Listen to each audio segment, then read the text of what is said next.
Então, celebrar publicamente um relacionamento, uma história, uma aliança, faz parte dessa sinceridade, dessa verdade que agrada a Deus. Eu gostaria de externar o meu mais profundo carinho e gratidão por toda a recepção, todas as pessoas que nos receberam e que nos ajudaram nesses 2 momentos. Pastor Giba, o Senhor é uma bênção, o Senhor é um exemplo para nós e para a igreja brasileira. Meu muito obrigado desde já. Amém? Eu gostaria de convidá-los a abrir a Bíblia no livro de Josué. Josué, capítulo 14. Josué, capítulo 14, verso 6. Não será a mesma mensagem ministrada no período da manhã, portanto, se você tem amigos que vêm no culto da manhã, pode sugerir a eles que também assistam posteriormente, porque eu tenho plena convicção que hoje você não vai sair desse lugar da forma como você entrou. Algo vai acontecer. Repito, a partir de hoje, a sua história vai mudar. Eu não falo da história que está por vir, mas eu estou falando da história que você viveu. Note, como a história que eu vivi pode se tornar uma história diferente. A partir de hoje, você vai ver Deus em detalhes onde você nunca viu na sua história. Antes de começarmos, olhe para 2, 3 pessoas e diga: a partir de hoje, você tem uma nova história para contar. Quem achou Josué capítulo 14, verso 6 diz amém. Diz assim: chegaram os filhos de Judá a Josué em Gilgal. E Calebe, filho de Jefoné, o quenezeu, lhe disse: tu sabes o que o Senhor falou a Moisés, homem de Deus, em Cádiz Barneia, a respeito de mim e de ti. Isso, uma conversa entre Calebe e Josué. E Calebe está dizendo no verso 7, tinha eu 40 anos quando Moisés, servo do Senhor, me enviou de Cádiz Barneia para espiar a terra, e eu lhe relatei conforme sentia no coração. Verso 8, mas meus irmãos que subiram comigo desesperaram o povo. Eu, porém, perseverei em seguir o Senhor meu Deus. Mantenha sua Bíblia aberta, vamos orar. Pai, em nome de Jesus, nos colocamos diante da Tua presença, a Ti a honra, a glória e o louvor. Mais uma vez te peço, fale conosco, esteja entre nós. Meu Deus, abra os nossos olhos, nos cure, nos restaure, nos renove. Que seja um tempo de olhar, Senhor meu Deus, e identificar a Tua mão poderosa, a Tua condução e a Tua graça nas nossas vidas. Fala conosco, é o que eu te peço em nome de Jesus. Amém. Vocês tiveram aqui uma sinopse, um pouquinho de quem é esse tal de Braz Gondim. Mas, sabe quando você está em um evento, em uma celebração, em um aniversário, em um casamento, onde você se senta numa mesa e alguém te apresenta: eu quero apresentar, esse aqui é o João, é a Maria, é o José. E aí você está naquele momento e aperta a mão, e muito prazer, meu nome é Pedro. E você está ali naquele momento e parece, não dá a sensação que somente falar o nome parece que é incompleto. Você precisa de mais alguma informação, você precisa saber alguma coisa a mais. Poxa, onde você mora? O que você faz? Você trabalha com o quê? Sua família? Você tem filhos? É casado? Não é? Parece que a gente sempre precisa dessa definição. Tem um amigo querido que é pastor, ele é psicanalista, autor, o Alan Brizotti. Ele disse que a gente sempre precisa de algum título, alguma coisa que nos rotule de certa forma. Aqui nós somos ouvintes, lá fora nós somos pedestres. No carro somos motoristas, na biblioteca eu sou leitor, no hospital eu sou paciente, eu sou médico. A gente sempre precisa de alguma coisa que nos defina melhor. Faz sentido isso? O fato é que uma das principais características que define a identidade de alguém são as suas histórias. Nós somos um apanhado de histórias, de eventos, de situações. Uma das principais características que nós possuímos são sim as nossas histórias contadas. Nós temos uma memória. Essa memória tem uma natureza explícita, que são aquelas memórias que nós conseguimos trazê-las rapidamente, onde conseguimos expor as informações nelas contidas através de um texto. Eu consigo falar, estive tal dia, era assim, aquela cor, etc. E nós temos também uma memória que ela é implícita, ela não é verbal, ela é emocional, é uma memória que parte dos sentimentos, que parte das emoções, memórias onde estão guardadas ainda feridas não processadas. É nessa gaveta das memórias implícitas que permanecem informações que influenciam a maneira de sentir, de pensar, onde habita todas as informações que influenciam nas nossas opiniões, nas nossas ideias.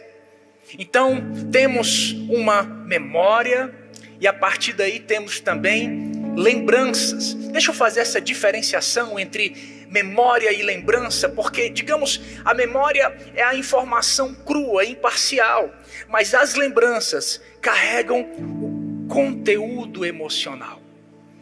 É a partir das lembranças que, quando nós revivemos experiências dentro de nós, a partir dali uma nova emoção surge, ou talvez uma antiga emoção que talvez nunca tenha terminado.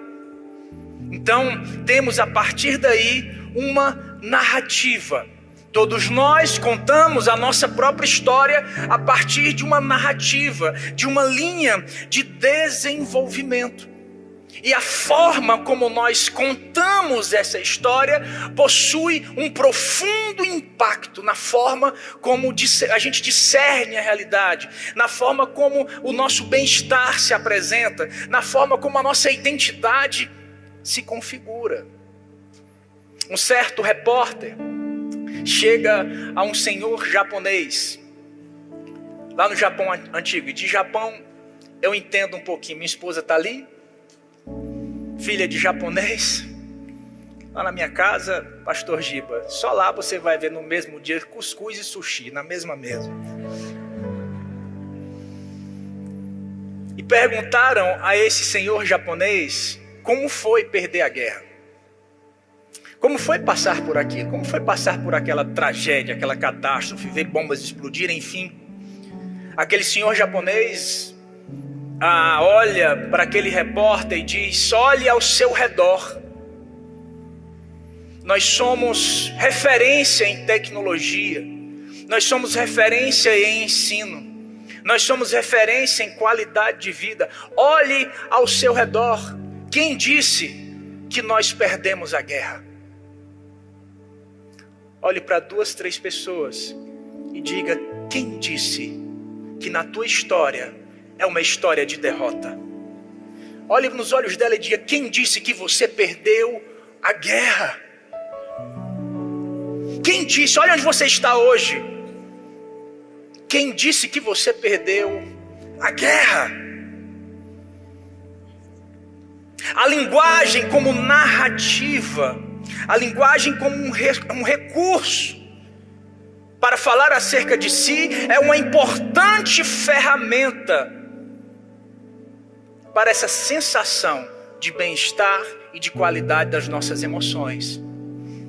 O autor, na verdade, um cientista da Universidade do Alabama, ele identificou que pessoas que falavam acerca da sua própria história a partir de uma perspectiva negativa, fatalista, autocomiserativa, essas pessoas eram mais vulneráveis a desenvolver certos sintomas.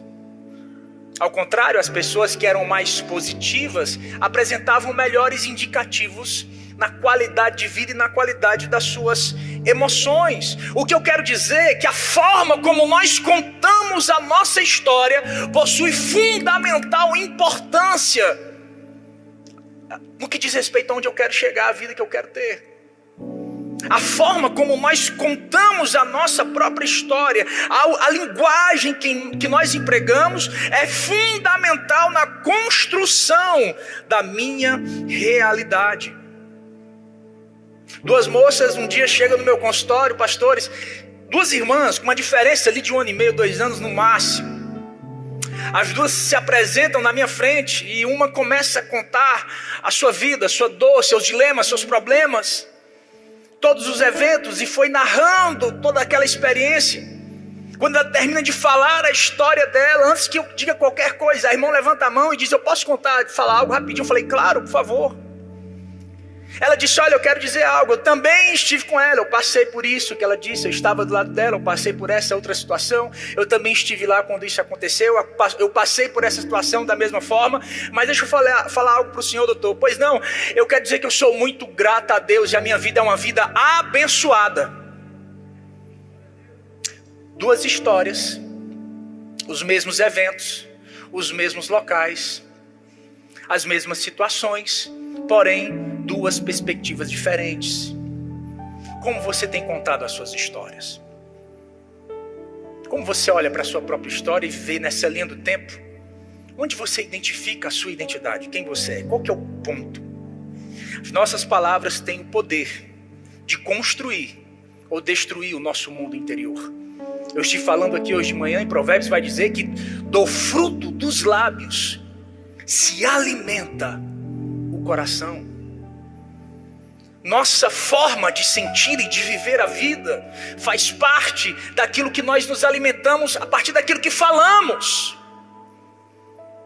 Se você tem sido tomado de angústias, de dores que às vezes você não sabe explicar, se a tua esperança, a tua perspectiva de futuro é pequena, comece a identificar quais são os teus hábitos, daquilo que sai dos teus lábios.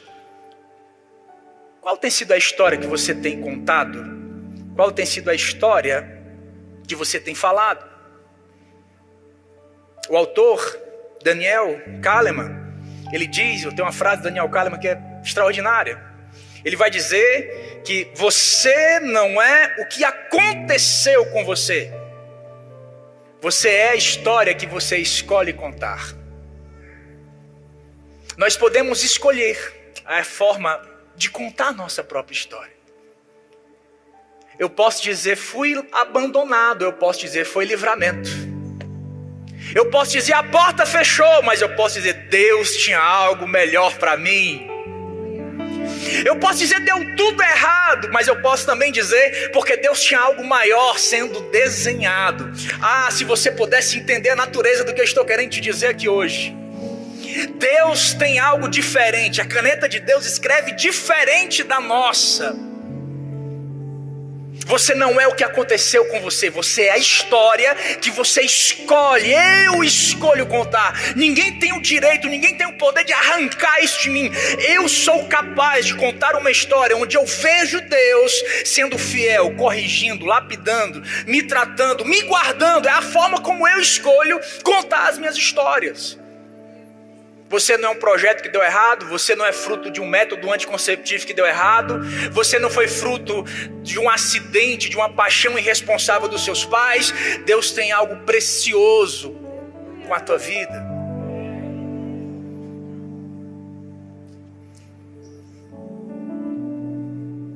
A forma como contamos a nossa própria história influencia de forma direta também o nosso conceito de identidade. Como eu disse no início, nós somos compelidos a nos explicar, a falar quem nós somos a partir da nossa própria história. Não existem pessoas que quando são criticadas, dizem assim, respeita a minha história. Outro dia eu ouvi um camarada, me mandaram um vídeo de 2 camaradas conversando e um criticava a carreira de um jogador de futebol e reclamando, dizendo, mas ele não fez isso, não fez aquilo, qualquer coisa ele cai. Eu não vou dizer quem é o jogador de futebol, mas vocês já vão saber quem é. Encostou, caiu. Não tem um camarada que é assim, né? E aí o camarada criticando, quando ele terminou, ele olhou para ele e falou, legal, e você quem é mesmo, hein?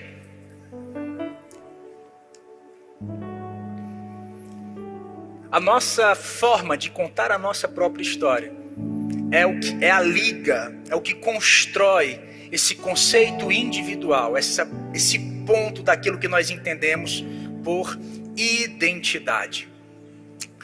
Vamos voltar para o texto? Deixe-me contextualizar o que está acontecendo aqui no livro de Josué. No capítulo 14, a partir do verso 6, nós vemos aqui um reencontro de dois grandes nomes das Sagradas Escrituras. Caleb vai ao encontro de Josué para ter uma conversa séria.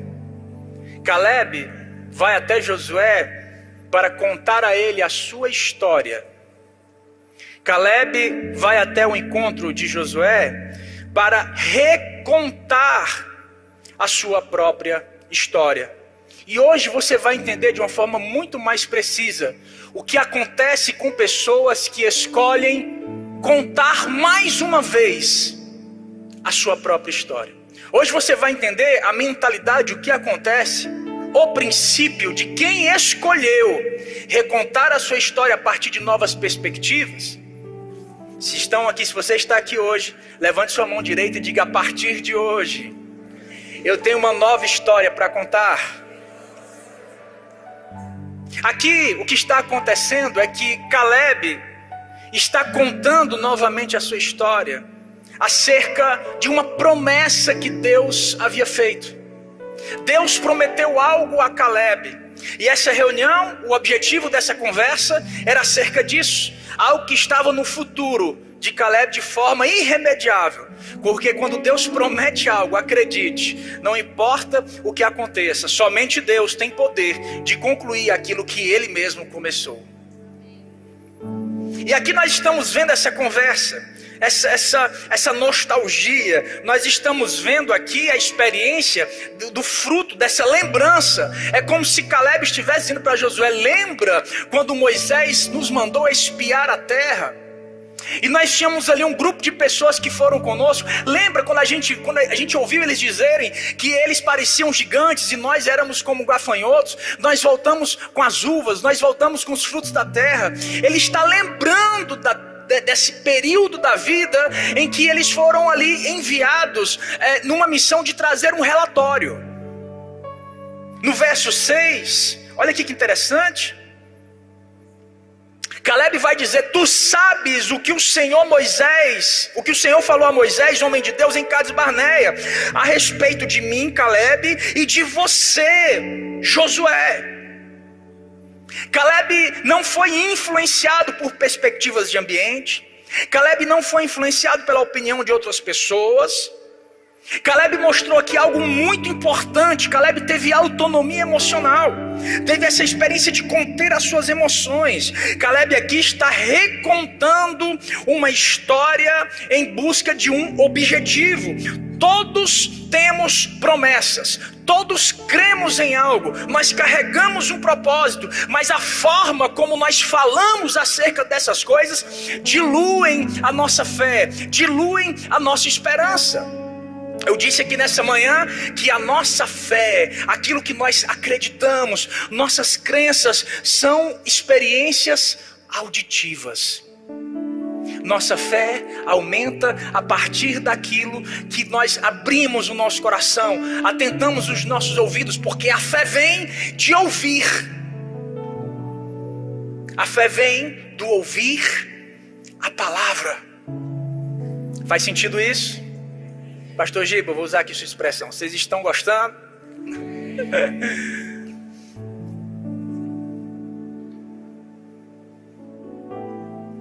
Olhe para 2, 3 pessoas e diga assim: não dilua a sua fé, não dilua suas promessas. Você tem uma história linda para contar. Diga.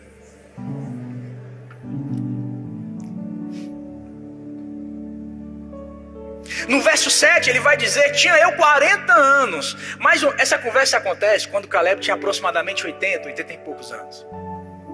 E aqui ele está dizendo: tinha eu 40 anos. Então essa conversa aconteceu em torno de 40 anos depois. E ele conta: quando Moisés me enviou para espiar a terra, e eu lhe relatei como sentia no coração. Escute, Eu não sei o que você passou em momentos da sua vida. Eu não sei como a tua história foi marcada. Eu não sei que tipo de problema ou censura você carregou durante a sua história. Mas você pode dizer: eu sei, eu creio, eu ainda sinto como naquele dia que Deus falou comigo. Eu ainda sinto como naquele dia que eu iniciei, quando aquele sonho brotou no meu coração.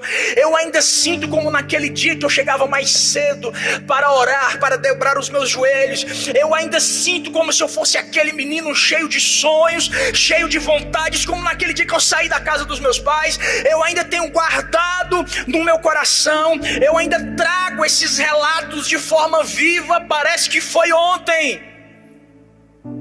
Parece que foi ontem, pastor Giba. O que tem alimentado o teu coração? Essa é uma pergunta importante. Como você tem contado essa história?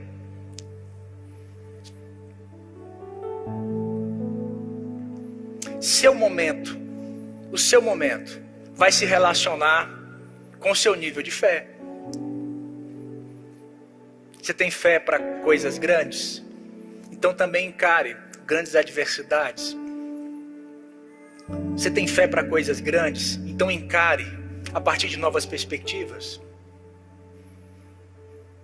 Olhe para 2, 3 pessoas e diga: tire o pé para fora desse barco, porque você não vai afundar na tempestade. Diga em nome de Jesus: vamos tirar o pé para fora desse barco.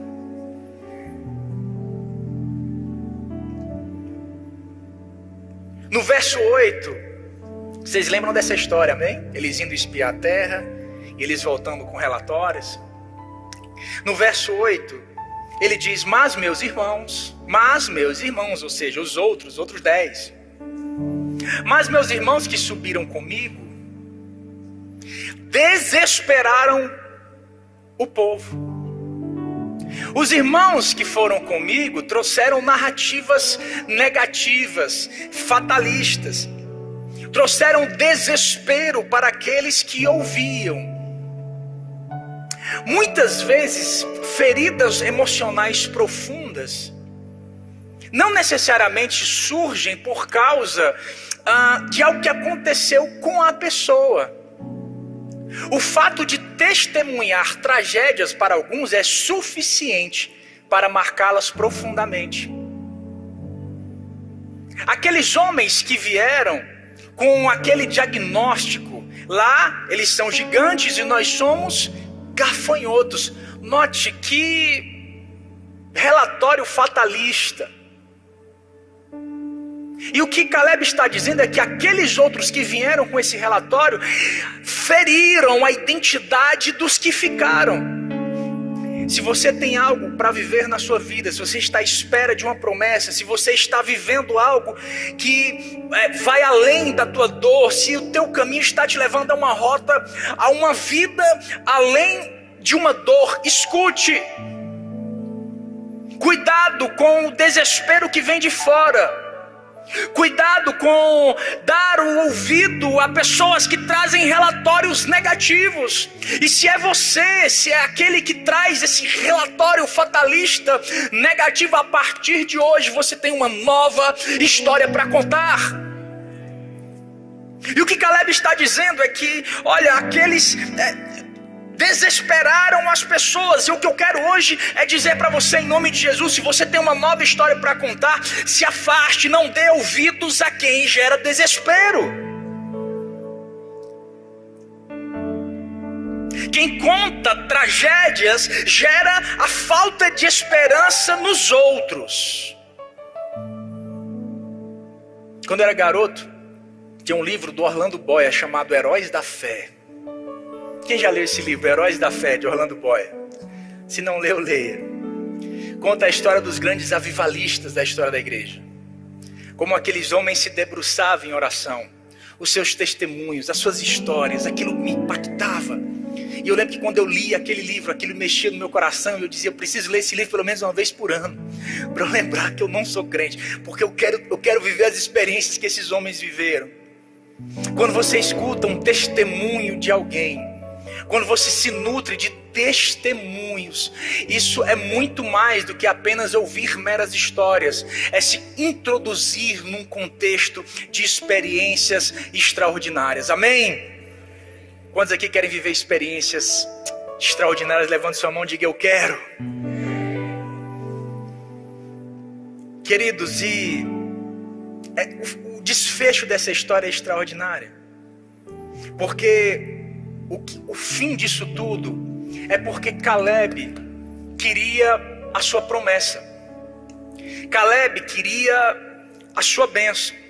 Caleb queria aquilo que Deus o havia prometido. Ele estava contando de novo uma história a Josué, com o objetivo de ter algo que Deus reservou a ele. No verso 12, essa conversa, depois você pode ler o texto inteiro, mas no verso 12, Caleb olha nos olhos de Josué e diz: agora pois, dá-me este monte. A promessa era um monte, era um pedaço de terra, ele queria um monte. Dá-me este monte de que o Senhor falou naquele dia. Ouviste que lá estavam os anaquins e grandes e fortes cidades. O Senhor porventura será comigo para os desapossar como prometeu. Ele estava pedindo a promessa, ele estava pedindo aquilo que Deus havia dito. Ele estava contando uma história para gerar uma atmosfera de bênção. Diga: as histórias que eu conto geram uma atmosfera de bênção. Verso 13 diz: e Josué o abençoou e deu a Caleb, filho de Jefoné, Hebrom em herança. Deixa eu dizer algo para você. Existem bênçãos que se manifestam a partir de histórias contadas. Deixa eu dizer algo para você. Há algumas bênçãos que são exclusivas apenas no contexto de histórias exclusivas. Ah, você não está entendendo? Deixa eu repetir. O que eu quero dizer é que bênçãos exclusivas exigem histórias exclusivas. Essa história começa no verso 6, pastores. Mas no verso 1 diz que Deus estava abençoando, Ele estava distribuindo as terras das bênçãos por sorte, sorteio. É como se Caleb estivesse dizendo: ok, tem gente que recebe por sorte, tem gente que nasceu abençoado mesmo, tem gente que parece que as coisas dão certo para alguns, mas eu não. A minha vida não é fruto da sorte, não é fruto do acaso, não é fruto da aleatoriedade. Eu tenho uma história com Deus, eu tenho promessa. Deus me prometeu e eu quero o que é meu, Josué. Eu tenho uma história para contar. Existem promessas que eu creio que Deus está trazendo de novo ao nosso coração hoje. Não se trata de sorte. Quem foi sorte, amém, Deus te abençoe, é isso, que bom.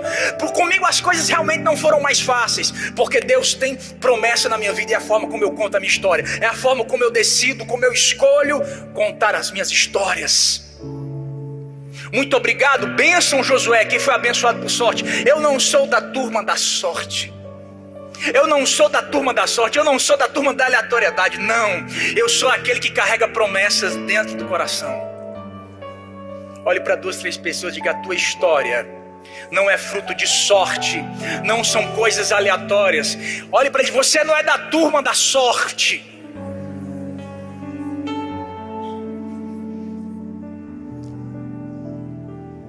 E sabe o que é interessante? Josué deu a bênção, sim ou não? Josué deu um monte chamado Hebrom a Caleb. Só que no verso 15, escute, no verso 15 diz assim: antes, escute, antes, o nome de Hebrom, que foi o monte, a bênção que Caleb estava buscando, era esse lugar, esse monte chamado Hebrom. Essa palavra Hebrom no original significa aliança. Repita comigo: aliança. E no verso 15 essa história termina assim: dantes o nome de Hebrom era Kiriat Arba.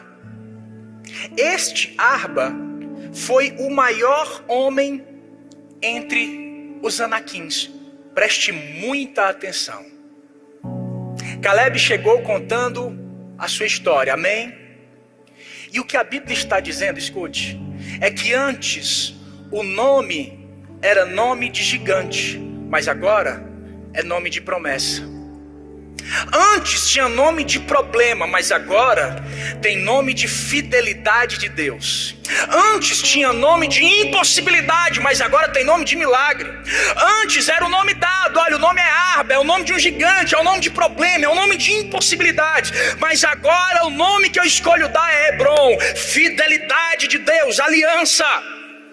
Antes o nome era nome ruim, negativo. Antes tinha nome de desgraça, de briga, de divórcio, mas agora tem nome de família. Antes tinha nome de vício, mas agora tem nome de autoridade, de bênção. Antes tinha nome de portas fechadas, de falência, mas agora tem nome de prosperidade. É a forma como você escolhe chamar. Bênçãos exclusivas para histórias exclusivas. Antes tinha nome de gigante, mas agora o nome é aliança. Que história você escolhe contar? E sabe como termina no verso 15? Já estou terminando, mas sabe como termina esse fatídico encontro? No verso 15 diz: antes o nome de Hebron era Kiriat Arba, era um gigante. E diz assim no final do versículo: e a terra, escute, e a terra repousou da guerra. Existem guerras, conflitos, questões que só se harmonizam no nosso interior a partir da forma como nós renomeamos alguns elementos da nossa história. Existem conflitos, existem questões que nós carregamos que só é possível vivenciá-los depois que há um ressignificado. A Bíblia está dizendo que depois disso a terra repousou da guerra. Hoje é dia de haver repouso no teu coração. Eu quero dizer que a guerra hoje acaba. Acho que você não entendeu. Hoje é dia da guerra terminar dentro de você. Hoje é dia desses conflitos terminarem dentro do teu coração. Eu não sei qual é a guerra, qual é o conflito, o que você fala sobre a sua história, sobre seus pais ou sobre o que aconteceu. Hoje é dia de dizer: o nome disso é aliança e não desgraça, para que então a terra repouse da guerra.